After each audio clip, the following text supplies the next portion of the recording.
Hi, everybody. Thank you so much for joining us today. It's great to see everyone's names popping into the chat there and some people that I recognise. So to those people who know me well, it's great to have you on board for today. I just thought that talk from Margaret was absolutely inspiring, and I'm going to try, if I possibly can, to refer to some of the things that she talked about throughout as we go through this presentation. So let me just put my screen up because I've got some slides that I want to share with you to help us drive through this conversation. So you're in the right place if you've come to join me to talk about what it takes to lead through change. And as we just heard, you know, leading through change is two things, isn't it? We know some changes, we do have a degree of certainty, we can measure some risk, as Margaret just articulated, but in the context of a pandemic and even other big world issues like climate change and other things like that, we are dealing with so much uncertainty. So how do we navigate that as a leader? How do we find the right way in order to be able to get through some of those decisions that you need to make in order to run your organization? So that's what we're going to try and unpack today in about 20 minutes of me talking to you, and then we'll open it up and have a Q&A, and I will do my very best to answer your questions. So my name's Tricia Duffy. I'm a strategy consultant is what I tend to call myself. What that basically means is I specialize in solving very complex problems. I work with organizations big and small. I mainly work in the creative industries, to be honest, but I do dip out of that from time to time, and I help organizations understand and unpack how they're going to navigate through something that's very, very complicated to change, usually. But the theme of our talk today, for those of you who are here at the very beginning of the day, and the whole conference, in fact, is about being human. And I'm a leader and a business person and a consultant, but I'm also a runner.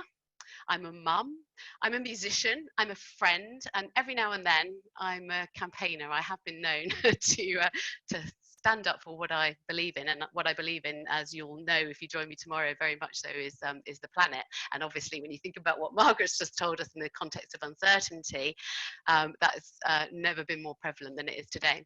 So what I'm going to talk to you about very briefly today is three things: identifying the so what factor of your change, of how you're going to lead through change, the absolute critical importance of communications and engagement, and this concept of least worst, which is my way of trying to break something down without jargon, which is another kind of thing that we're trying to achieve in this conference.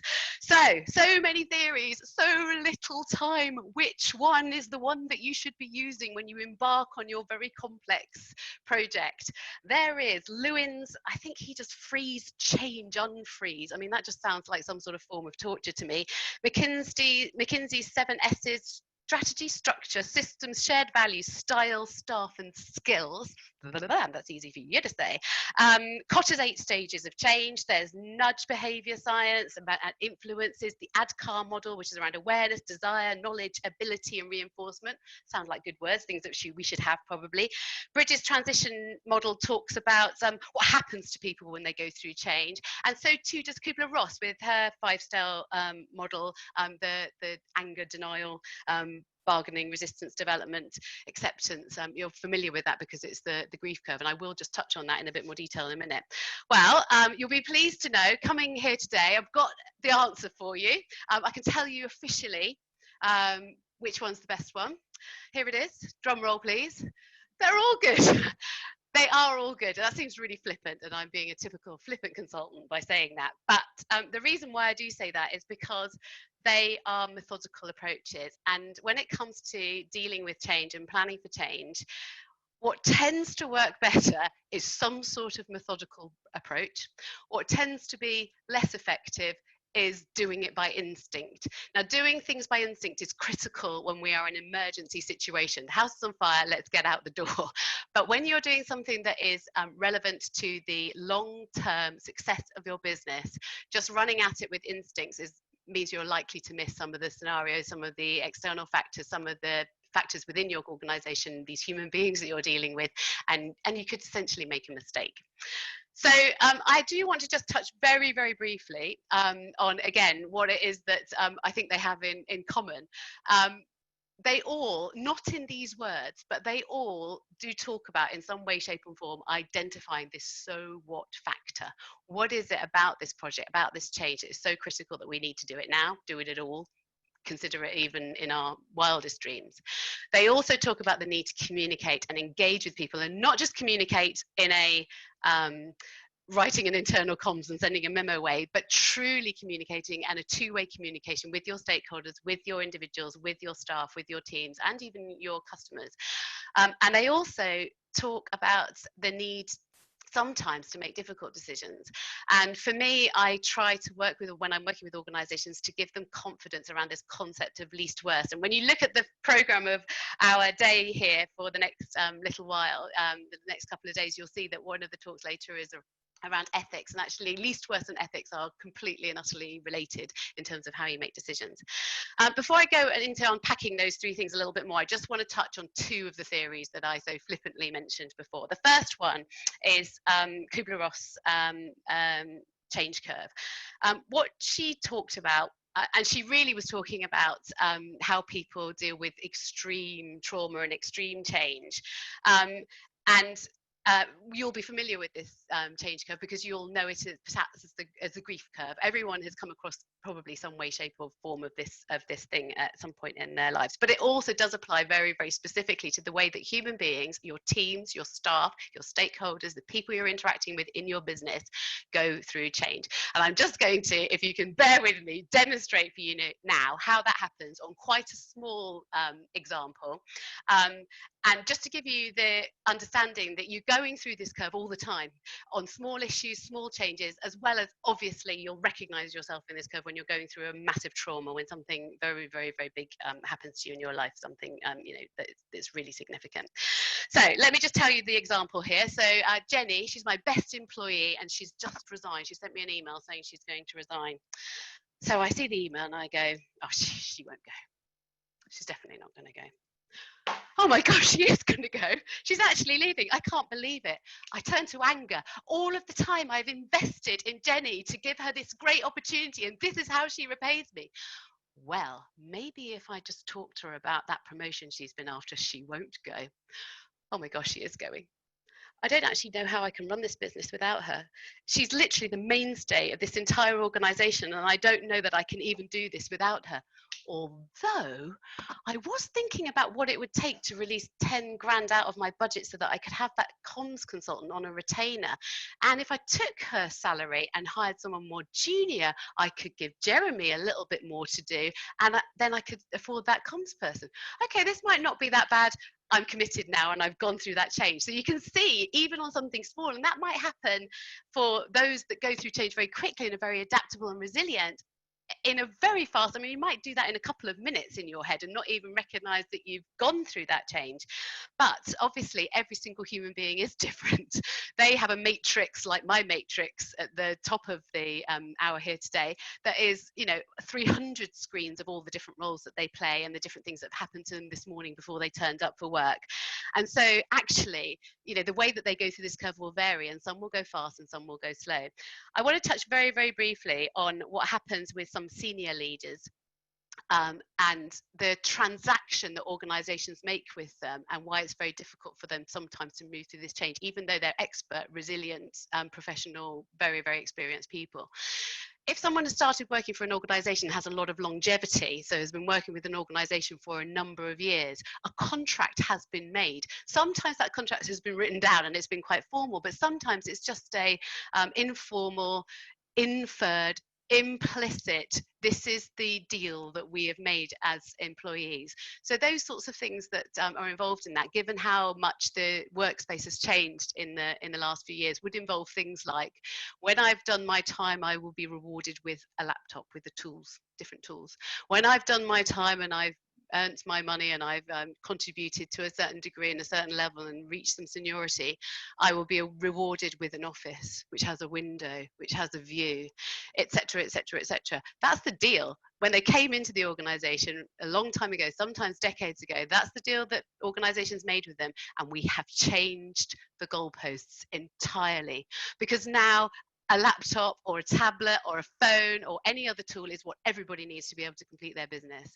An office with a window is very, very expensive. And if that person is traveling, meeting, not at their desk, it becomes an overhead that is very, very difficult to justify, particularly if you are in any kind of city where that's very expensive. So you change the deal, but it changed very fast. So the transaction, the commitment, the agreement has been going on for decades, and then we flipped on our head in a matter of months or years to say that's not normal anymore, we're not doing that. But that was the deal that they came to the organization with, and then those individuals will build stories around why they can't go into acceptance. The other thing I want to really just touch on very, very briefly is something that happens quite often as people move from what Kubler-Ross called depression, but what in a workplace we often refer to as resistance to acceptance. And what happens is people say things to me like, well, Tricia, we'll go along with this ridiculous scheme to change to open plan working. But I reserve the right to get you back in here a year from now to explain to you exactly why it was a terrible idea. What that person is doing is, to the project team that I might be working with, displaying resistant blocking behavior in first glance. But if you unpack what they've said, they gave me 2 clues that they're on the move. They're coming up the curve. The 2 clues they gave me are this: I'll go along with your ridiculous plan. So they still don't like it, they're still not enjoying the plan, but they're going to go along with it. And now they've time framed it, because in 1 year from now they're going to tell me why it was a terrible idea. So now they can visualize that in 1 year from now that's actually going to be their reality. That's the way that they're going to be working. It's a really, really good, useful clue. If you can tune your ears into listening for those clues, you'll start to see that not everything is perhaps as it seems. The other theory that I just wanted to briefly touch on is Kotter's 8 stage of change. I mean, I said they're all good, and I genuinely mean that, but this is actually my favorite. And the reason why I like it is because it is a useful way to just, you could use it as a health check. You can kind of take this as a leader that perhaps hasn't had the deep training from Harvard Business School, from Kotter, who's the professor of leadership there, of how to deliver change. And you can just look along the line of these things and go, right, have we actually really truly considered each of these items? So do we understand why it's urgent? Have we got a group of people who've got the responsibility to deliver this? Do we know what he calls a vision and strategy, what Margaret would say, what our guiding principles are? Are we communicating to our teams, to our stakeholders, to our customers what the change is going to be? Are we empowering people to actually complete the change, to actually deliver something against this? Are we recognizing, delivering, celebrating short-term wins, quick wins, of fabulously important in this kind of work? And also, are we then building and consolidating? So using each change as a foundation block so that we can build the walls and then put the roof on. And lastly, anchoring the change. It's so often overlooked. You run your project, it finishes, the consultants all disappear, and then a month later, some of those old habits have started to drift back and we haven't really got the benefit. I wish I could talk more about Kotter, but we haven't got time for that. So let's just talk about this so what factor. So what? I go into organizations and they say to me, Tricia, come in and see me. I want to do a big change. Okay, what do you want to do? Well, our operating model's not optimized, so we need to change it. Okay, what's the reason for that? Well, why wouldn't we? Yeah, that's not gonna cut it. Why wouldn't we? Got to try harder. Well, because we want to be a really robust organization, and so it's important to make sure that our operating model is robust. Yeah, I'm still not buying it. I don't think that your stakeholder, the one that's been working and transacting with you on a certain way of how life was going to be, is going to buy it either. So try harder. Okay, my major shareholder has shown signs of thinking they might want to do an MBO, and either they're going to subsume us and bring us into their organisation, unless we can start to differentiate ourselves and show them that we're a viable organisation. Right, okay, so now I've got it. Now I understand why you want to do this programme. Now, people talk about purpose, they talk about vision. I'm talking about all of those things wrapped into one. But what I'm really, really articulating is the fact that people that you're going to bring on this journey, a change is people. It's not a system. If you put a system in, it's only as good as the people that interact with it. If you put a process in, it can be broken because people don't behave well and they don't work with that process. So people will only see the need to change if it is clear, bold, aspirational, and I think really needs to be opportunistic. It needs to articulate why this is a good idea. What is the thinking behind this? What is the reason why we're going to do this? And I know that you're all sitting there thinking, well, we've got the biggest so what factor there has been, because there's been a huge pandemic and it's affected our business, so materially we couldn't even begin to explain people. But your staff are not going to get that. They're not going to understand the nuance of why the pandemic means that you need to make the changes that you need to make. And so articulating something that says, yeah, there's damage limitation, yes, we've got to survive, but in order to thrive, we need to be more robust, do something different, be innovative, be optimistic, and be positive about what the benefits might look like.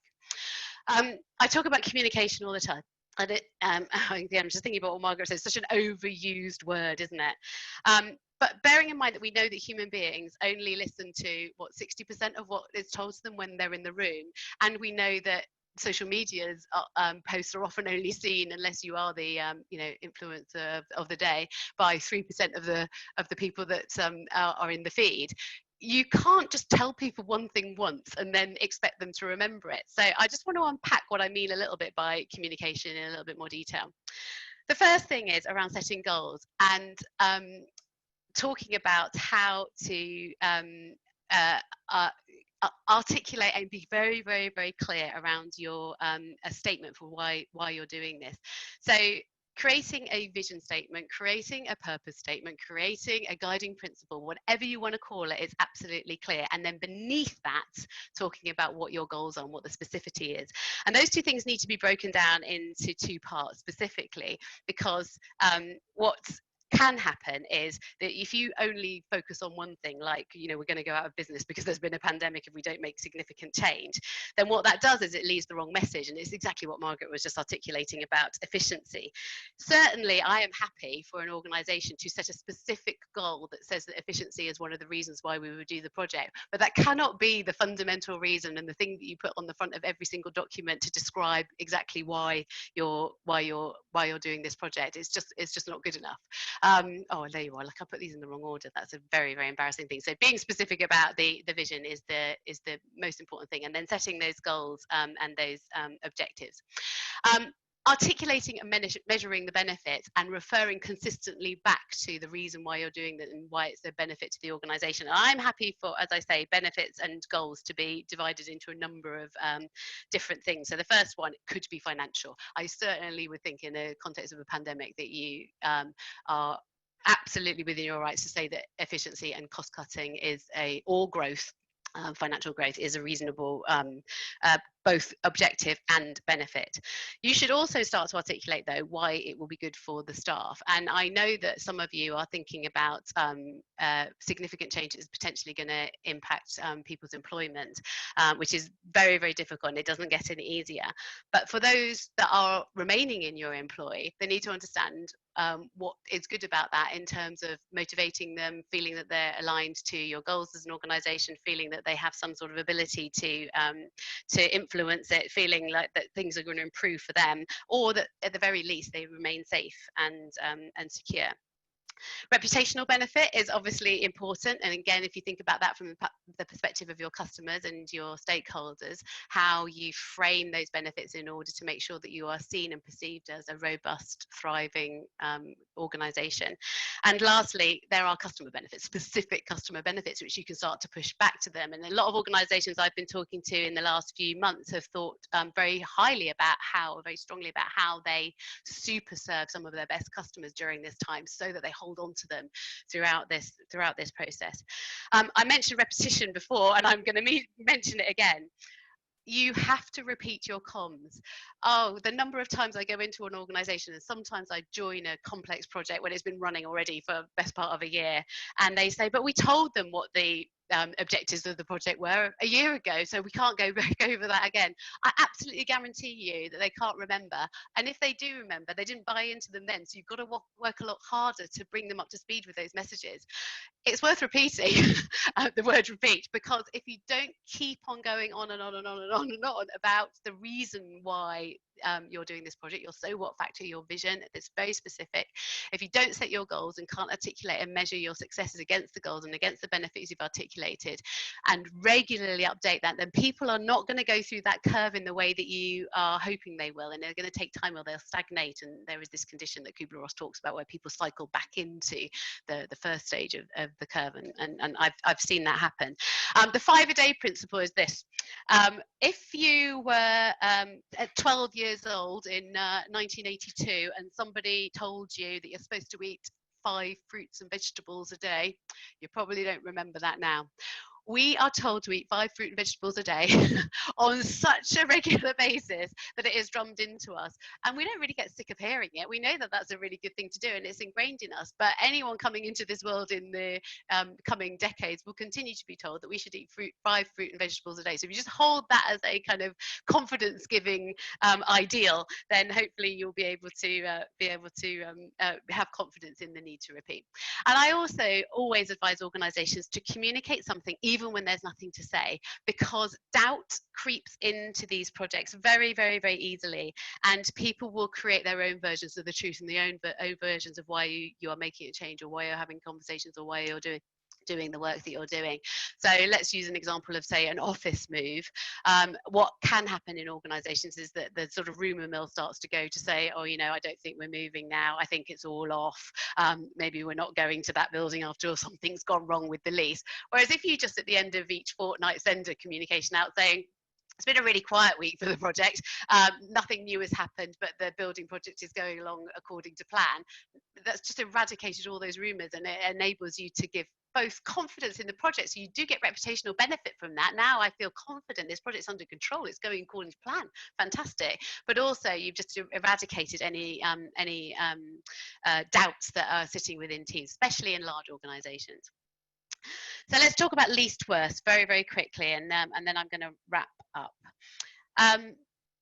If you set up for success with a methodical approach and you are very, very clear about your so what, and you can communicate transparently and openly with everybody in your teams, you will set your program, your project, your change, whatever you want to call it, up for success. And then you can have confidence that your decisions are the right ones. And you will have to make difficult decisions, because if you're making a change, it inherently is going to be good for one person and bad for another, indifferent to another. The combinations of the way people show up and turn up and find and receive that change is going to be so vastly different, and you cannot get inside their heads and know which one of those spectrums they're dealing on in terms of dealing with that change. The other thing is that I recognise that a lot of you are potentially having to look at very difficult decisions which impacts people's employment. And I can describe, I would say, no less than 10 times when CEOs or MDs have rung me the day before we're going to start a very difficult consultation to say, I don't think today's the right day. I don't think we should do it. Let's pull the plug on it tomorrow. Let's pull the plug on it because I've just found out that Jenny's on holiday. Jimmy's wife is just going into hospital. Jeremy's husband is about to sign a mortgage. Today is not the right day. Well, the truth is that tomorrow those same conditions will apply, except they may be magnified. Somebody will find out they're pregnant. Somebody will have a bereavement in their home. Somebody else will sign a mortgage agreement. There is never, ever going to be the perfect day to do this. You have to pick the least worst one. And the least worst one probably is today. The only exception I would have is close to public holidays or big holiday times, when I think that engineering away from those times is just a better human decision to make. We've got to have some empathy and understanding. So let's just wrap up here. I've talked a lot of things, and I wish I could go into more detail on so much of this stuff with you, but I've had to keep it snappy and short. remember, when you're going through a change, when you're leading through change, when you're embarking on any kind of project that is above your and over your business as usual activities, that the change is happening at multiple levels. It's happening at your whole organizational level. You're reframing yourself, you're talking about yourself differently, you're doing something different, you're innovating, you're creating a new product, a new service, you're changing your organizational model, you're changing your org design. It's happening at team level, and it's happening at individual level. And remember those individuals, my metrics of 6 things that I am. I mean, was 3 of those things in the half an hour before we joined that call this morning, but actually we're probably 300 things. I'm a daughter, I'm a wife, I've got so many elements to me. And so does everyone in your employ. The responses that people show to the change are a cycle, and they have to go through that cycle, and some are going to go fast and some are going to go slow. And understanding that and looking for signs is really empowering.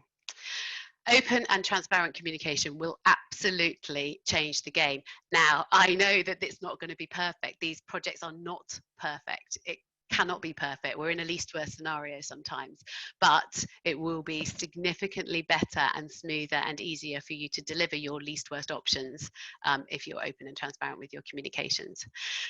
You must invest time with the stakeholders that are struggling and blocking, because they're going through a change, and it will take some people some time to be able to do that.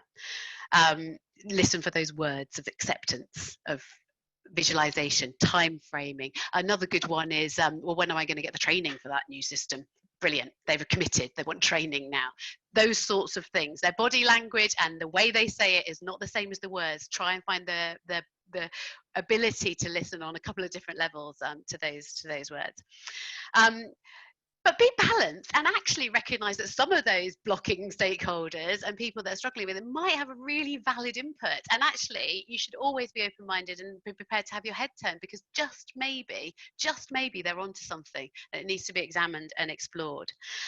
It's really well worth recruiting change agents in every single project that you can. So somebody who really buys into it, who gets it quickly, some of those fast thinkers within your organisation that can see some of that future, some of that long-term vision.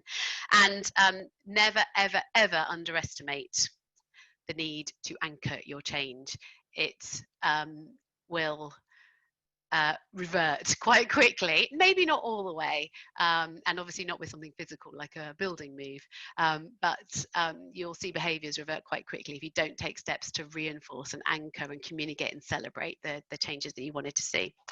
So I've been Tricia Duffy. I run an organisation called Lily Gray. And I would love everyone who wants to stay in touch, and that is it from me. So I'm going to stop sharing, and hopefully Jimmy will join me and see if anyone would like to make a comment or ask me a question.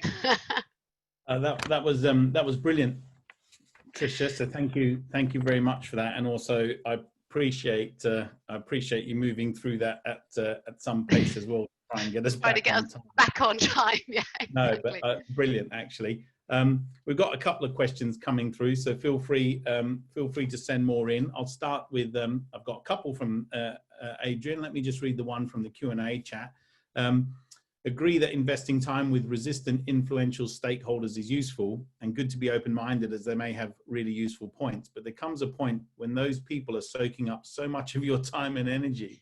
What tips do you have for finding that balance? When do you move on? Great question, Adrian.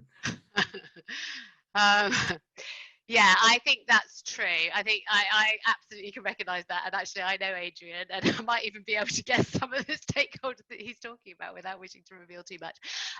Yeah, they can be time consuming. I mean, I'm a big fan of, I don't know if anyone's ever read Matthew Bolton's book, How to Resist, but he talks about in change agency this idea of never do yourself what someone else could do as an iron rule. So sometimes different people are going to get a different result out of a individual, and I think that being kind of open about the outcome you want to achieve and who's best to go and get that outcome can be a powerful dynamic with that. So I often work with another consultant who's very similar to me, but we have very different personalities. As you probably might have gathered, those who don't know you, I'm more very high energy and jazz hands. She is much more understated and considered in her tone. And we will quite often have a really open conversation about who is the best person to go and see.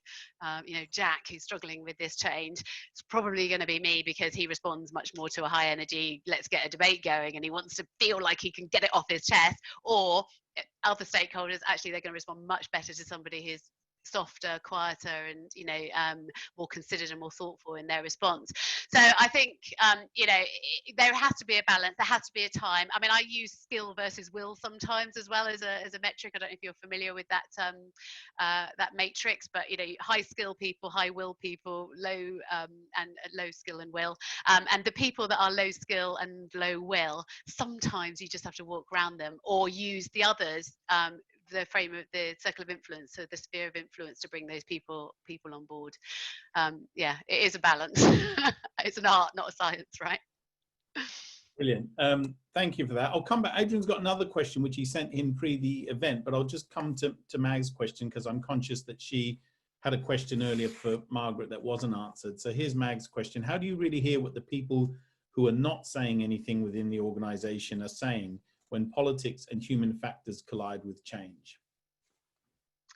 Yeah, so there are a number of ways in which you can do that. I mean, building relationships and trust is critical. You are not going to get people to open up about what their beliefs and what their issues are and what they feel about the things that you're doing, unless you can get an open dialogue and people can feel confident in telling you.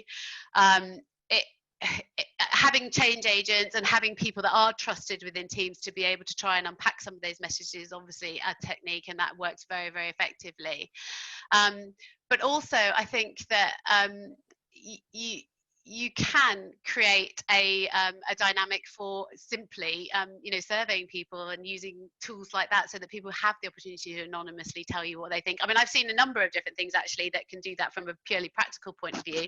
So anonymous survey is obviously just an obvious one. Survey is a really powerful tool actually, because it's also a comms tool, because in asking a question you get to land an idea. So what do you think about our sustainability policy in this organization, for example, lands the fact that we have a sustainability policy, and then you go in to unpack what it is that people feel about that. And I think if it is genuinely anonymous, people usually are relatively open with those things. And if you've done the other steps, so created a vision or a guiding principle to explain exactly what the so what factor is and why this is so critical to your organization, then it's easier for people to kind of grasp that and make their point of view about what they think about it. And the other technique that also can be really, really effective, is very difficult to do in this environment while we're all working at home, but I have seen just the comment box, the anonymous comment box, in organizational change where you're doing an office move, a tag on the furniture, write down which one you like. I mean, I know that that's a really, really basic example, but all of those things are both comms tools and ability to deliver trust. And the other thing, the quick wins that I mentioned in Kotter's, allows you to respond to someone's suggestion and say, Mags came up with a great suggestion and we've listened to it, and now we're going to roll it out, particularly if it's adding value back to the organization that's aligned with those goals that you set out right from the start. So they can be really, really powerful, but it doesn't happen overnight. You just don't get someone's trust because you tell them to. It takes time and needs to be planned and executed professionally. Brilliant. Thank you. Thank you for the question, Mag, and thanks for that, Tricia. I'll just come back to Adrian's second question. It's a given that businesses will need to transform some radically in order to survive and thrive post-COVID. But given intense financial pressures, how can we ensure that businesses invest sufficiently in delivering positive, sustained change rather than simply wielding the axe?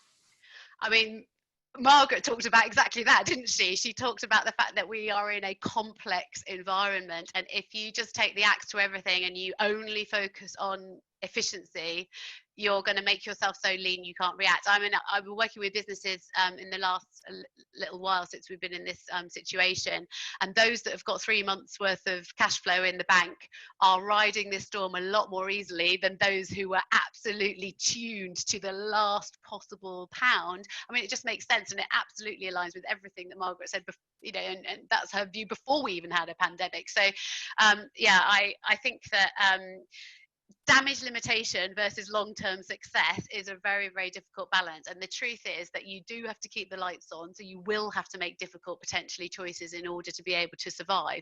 But if you do that so close to the bone, then you won't survive. And so you're really kind of dealing with that tension, again, that Margaret talked about so articulately, between, you know, thriving and surviving.